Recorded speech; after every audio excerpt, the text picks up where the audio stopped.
සුබ දවසක් ඔයාලා හැමෝටම. අද අපි කතා කරන්නේ නයිමිරිස් වගාවට කරදරයක් වෙලා තියෙන එක් කෘමි සතෙක් ගැන. තමා පැලමැක්කා. පැලමැක්කාගේ හානිය ආපුවම නයිමිරිස් කොලේ කොඩ වෙනවා. නයිමිරිස් ගහ කොඩ වෙන්න කෘමීන් කීප දෙනෙක් බලපානවා. පැලමැක්කා, කුඩිත්තා, මයිටෑවා, සුදු මැස්ස වගේ කෘමි සත්තු. ඒ අතරින් එක සතෙක් තමා පැලමැක්කා කියන්නේ. පැලමැක්කා සාමාන්‍යයෙන් අපේ ඇහැට එකපාරටම බලා ගන්න පොඩ්ඩක් අමාරුයි. සාමාන්‍යයෙන් නයිමිරිස් කොලේ යටපැත්ත පොඩ්ඩක් කරවලා හොඳින් බැලුවොත් අපිට පේනවා චූටි කහ පාට සතෙක් ඉන්නවා නයිමිරිස් කොලේ යටපැත්තේ. ඒ තමයි පැලමැක්කා. පැලමැක්කා අපිට එකපාරටම පොඩ්ඩක් බලා ගන්නත් අමාරුයි. පැලමැක්කාගේ හානිය ආපම නයිමිරිස් කොලේ බෝට්ටුවක් වගේ උඩ අතර රෝල් වෙනවා. අපි පොඩ්ඩක් බලමු කොහොමද වෙන්නේ කියලා එක. මේ තියෙන මගේ නයිමිරිස් වගාවේ පැලමැක්කාගේ හානිය ආපු එක නයිමිරිස් ශාකයක්. මේ බලන්න මේකේ මේ ශාක පත්‍රේ උඩ පැත්තට රෝල් වෙලා තියෙන්නේ. මේක මෙහෙම රෝල් වෙන්නේ පැලමැක්කම යටපැත්තේ ඉඳලා මේ පත්‍රය උසුරා බොනකොට මේකේ මේ නාරට දිගේ නයිමිරිස් පත්‍රය උඩට රෝල් වෙනවා. අපිට පැලමැක්කාගේ හානිය හඳුනා ගන්න පුළුවන් එක ක්‍රමයක් ඒක. ඊට අමතරව පැලමැක්කා කූඩිත්තගේ හානියටත් මෙහෙම සිද්ධ වෙනවා. මයිටාගේ හානිය ආපුවම මේ නයිමිරිස් පත්‍රය යටපැත්තට රෝල් වෙන්නේ. එහෙනම් තමයි වෙන පොඩ්ඩක් බලමු මේ ශාකයේ පැලමැක්කා කෘමි සතා ඉන්නවද කියලා පොඩ්ඩක් බලාගමු අපි. මේක නම් අපිට පීව හැට බලා ගන්න අමාරු වෙයි. මම ඔයාලට පෙන්නන්නම් තමන්ගේ තව ශාකවල ඉන්නවා මේ පැලමැක්කා. මම ඔයාලට පෙන්නන්නම්. මේ ගහේ නම් එහෙම බලා ගන්න අමාරුයි. ඔය බලාගමු මෙන්න මේ ශාකයේ පැලමැක්කා හොඳින් වර්ධනය වෙලා හිටිය මම දැක්කා මේ ශාක පත්‍රයේ මෙන්න මේ හරිය බලන්න චූටි කහපාට සතෙක් එහෙම යත දුවනවා වගේ ඔයාලට පේනව නේද? ඔය එක සතෙක් නෙවෙයි සත්තු ගොඩාක් ඉන්නවා. ඒ වගේම මේ යටපැත්තේ අර මලකඩ වගේ හැදිලා තිනෙත් ඒ පැලමැක්කා නිසා තමයි. ඒ බලන්න ඔය කහපාට චූ සතෙක් එහෙට මෙහෙට ඇවිදිනවා. සත්තු ගොඩාක් ඉන්නවා වලට හොඳට පේනව නේද? ඔන්න ඔය ඉන්න පැලමැක්කා. ඔන්න ඔය පැලමැක්කාගේ හානිය නිසා තමයි මේ කොල්ලකොඩ වීම සිද්ධ වෙන්නේ. ඊට අමතරව තව කෘමි කීප දෙනෙක් ඉන්නවා.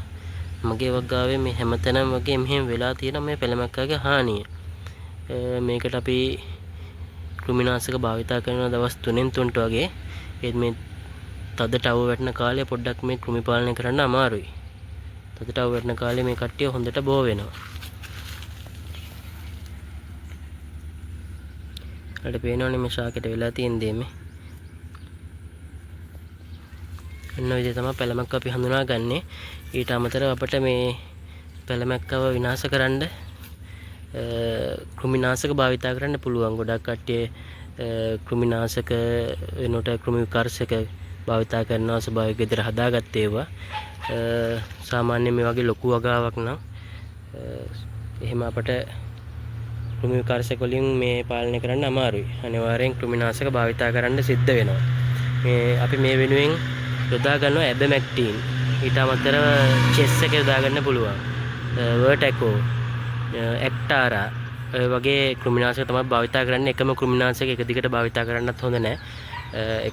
එකක් මේ සතියේ ගෙහුවොත් තව දවස් 3කින් හෝ දවස් 5කින් වෙනත් වර්ගයක් තමයි යොදා ගන්න ඕනේ. මොකද එකම වර්ගයේ භාවිතා කරුවම මේ කට්ටිය මේ වගාවේ මර්ධනය කරන්න අමාරුයි. මොකද ඒ කට්ටිය කෘමිනාශක වලට හුරු වෙනවා. එහෙම වුණොත් එහෙම ලොකු විනාශයක් වෙන්නේ. මම බොහෝ දුරට පාලනය කරගෙන යන්නේ මේ කෘමි හානිය.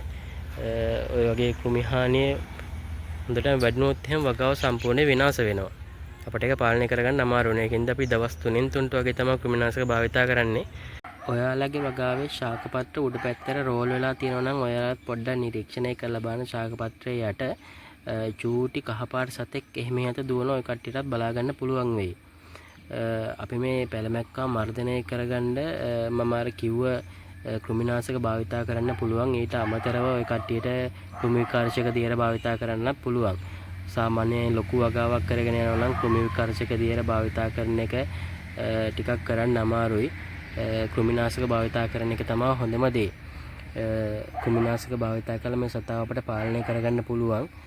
එකපාරම මේවා මර්ධනය කරගන්නත් අමාරුයි. ටික කාලයක් කෘමිනාශක භාවිතා කරලා තමයි අපිට මේ සතාව මර්ධනය කරගන්න පුළුවන් වෙන්නේ.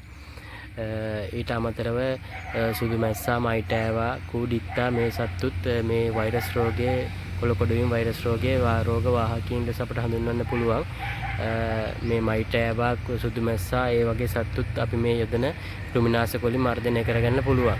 මම ඔයාලට මේ පෙන්වන්නේ මගේ වගාවේ ඉන්න එක කෘමි සතෙක්. මේ සතා තමා කොළ කොඩවීම පතුරවන්නේ. ඊට අමතරව අර අනිත් සත්තුත් පතුරවනවා. මගේ වගාවේ මම ඔයාලට පෙන්වන්නේ මම දැක්ක නිසා මම ඔයාලට මට හිතුණා ඔයාලටත් මේ සතාව පෙන්වන්න. සාමාන්‍යයෙන් එකපාරටම බලා ගන්න අමාරුයි පේවිය හැට චෝට්ටක් හොඳින් නිරීක්ෂණය කරොත් ඒ සතාව හොඳින් බලා ගන්න පුළුවන්. ඔය කට්ටිය කෘමිනාශක භාවිතා කරනකොටත් හොඳින් මතක තියාගන්න එකම කෘමිනාශකය එක දිගට භාවිතා කරන්න එපා. මොකද එක දිගට භාවිතා කරොත් මේ සත්තු මේ කෘමිනාශක වලට හුරු වෙනවා. හුරු වුණාම අපට කොහොමද මෙයාලා මර්ධනය කරන්න බෑ.